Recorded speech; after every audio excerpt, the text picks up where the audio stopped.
ছেলে আমার মস্ত মানুষ, মস্ত অফিসার, মস্ত ফ্ল্যাটে যায় না দেখা এপার ওপার। কেউ একজন সুন্দর করে বলেছিলেন, বাবা সূর্যের মতো। সূর্য গরম ঠিকই হয়, কিন্তু সেটি না থাকলেও জীবনটা বড়ই অন্ধকার হয়ে যায়। জীবনের প্রতিটি সফলতার পিছনে, প্রতিটি নিরাপদ আশ্রয়ের পিছনে, প্রতিটি স্বপ্নের পিছনে নীরবে দাঁড়িয়ে থাকেন একজন বাবা। আজ বাবা দিবস। সামাজিক যোগাযোগ মাধ্যমে বাবার প্রতি ভালোবাসা আর স্মৃতিচারণে ভরে উঠেছে টাইমলাইন। বিশেষ এই দিনে অনেক বাবা সময় কাটাচ্ছেন সন্তানদের ছাড়া অনেক দূরে, এই বৃদ্ধাশ্রমে চার দেওয়ালের মধ্যে। বাবা দিবসে তাদের গল্প জানতে আজকে আমরা এসেছি এই বৃদ্ধাশ্রমে। গোলাম রব্বানী বাংলাদেশ পারমাণবিক শক্তি কমিশনে ৪৩ বছর ধরে চাকরির পর এখন আছেন আগারগাঁওয়ে প্রবীণ নিবাসে। কষ্ট নেই, তবু আক্ষেপ আছে। 2 মেয়ের সাথে নিয়মিত যোগাযোগ থাকলেও এখন এই প্রবীণ নিবাসে তার একমাত্র ঠিকানা। 2018 সালে স্ত্রী মারা যাওয়ার পর স্বেচ্ছায় এই প্রবীণ নিবাসকে বেছে নিয়েছিলেন তিনি। ছেলে যদি ভালো হয় আর বৌমা যদি খারাপ হয় তাহলে হয় অন্যরকম। আবার ছেলেও যদি বৌমার মতন হয়ে যায়, সে তো পরের ঘরের মেয়ে, সে তো আমার কন্যা নয়, বাবার কন্যা নয় সেটা, তাহলে তার মানসিকতা অন্যরকম হতেই পারে।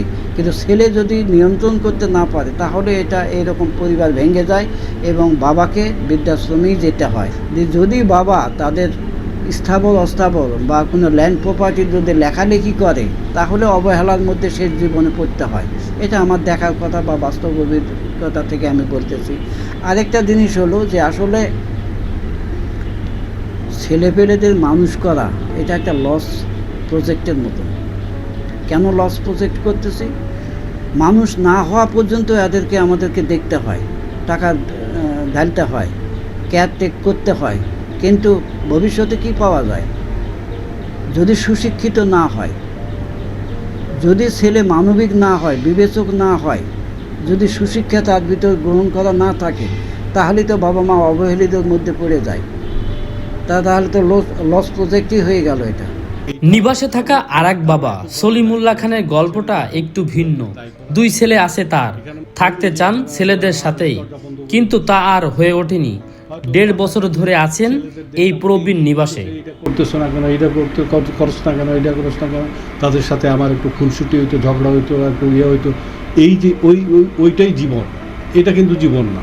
সুতরাং ছেলেদের যে আজকের যে ফ্যামিলির সংসারের প্রতি একটু অনীহা বা উদাসীনতা বাবা মায়ের প্রতি, এটা কিন্তু এই জন্য পুরা সমাজ ব্যবস্থাটাই দায়ী।